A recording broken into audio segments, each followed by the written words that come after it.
പ്രിയദർശിനി, ഒരു കൊച്ചുകുട്ടി ബോധം കെട്ട്. ഒരു minute sir. Sir, second floor ആണ്. Thank U.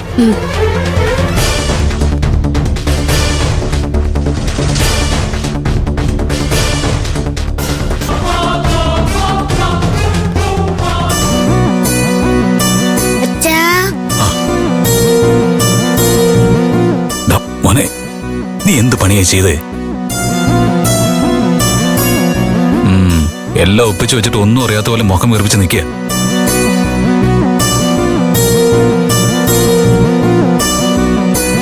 ഇവൻ കൊച്ചു ചേർക്കല്ലേ? ഇവൻ പറയുന്നത് കേട്ടിട്ട് നീ ഇവന്റെ കൂടെ ചേർന്ന് എന്തിനാ ഇങ്ങനെ? അല്ല, അത് പിന്നെ വിക്രം, ഞാൻ അറിയാതെ. പെൺകുട്ടിയോടെ അവിടെയുള്ള നിക്ക്, ഞാൻ പോയി കണ്ടിട്ട് വരാം.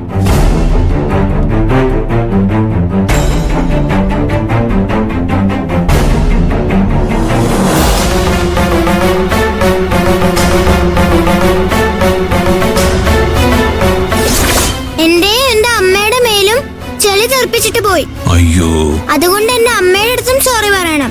നാളെ വരാതെ എങ്ങാനും എസ്കേപ്പ് ആയാലല്ലേ പിന്നെ ഉണ്ടല്ലോ ഡിഷു ആയിരിക്കും.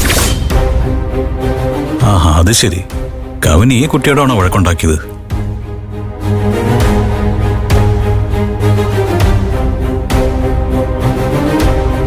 ആരാ നിങ്ങള്?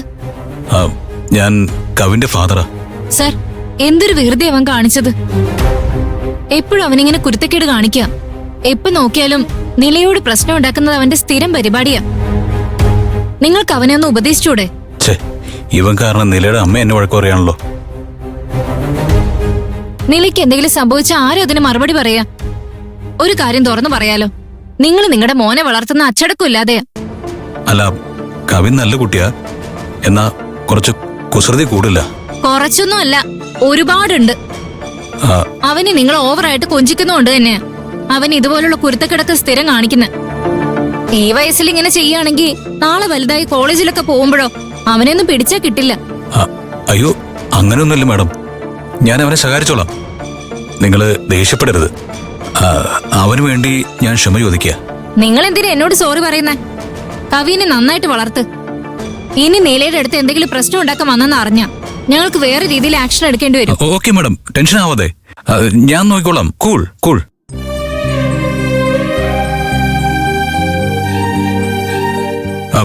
ഡോക്ടർ എന്താ പറഞ്ഞത്? പേടിക്കാനും മാത്രം ഒന്നുമില്ലെന്നാ പറഞ്ഞ. എന്നാലും നിങ്ങളുടെ മോൻ ചെയ്ത തീരെ ശരിയായില്ല. അത് പോട്ടെ മാഡം, ആലോചിച്ചിങ്ങനെ വഴക്ക് പറയാണല്ലോ. ദയവ് ചെയ്ത് നിങ്ങളുടെ മോനെ ഏതെങ്കിലും ബോർഡിങ്ങിലാക്കും. ഇല്ല മാഡം, വീണ്ടും അവൻ ഇങ്ങനെ ഒന്നും ചെയ്യാതിരിക്കാൻ ഞാൻ ശ്രദ്ധിച്ചോളാം. ഈ ഒരു പ്രാവശ്യത്തേക്ക് അവനോടൊന്ന് ക്ഷമിക്കേ. അവനെ ഒന്ന് പറഞ്ഞ് മനസ്സിലാക്കി കൊടുക്ക് സർ. നിങ്ങൾക്ക് നിങ്ങളുടെ മകൻ എത്രത്തോളം പ്രാധാന്യമുണ്ടോ അതേപോലെ പ്രാധാന്യമുണ്ട് ഞങ്ങളുടെ മോൾക്കും.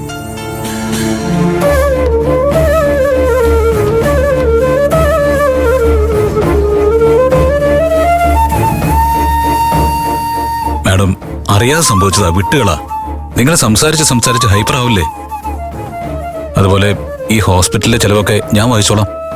അതൊന്നും വേണ്ട സർ, അതൊക്കെ ഞങ്ങൾ ചെയ്തോളാം.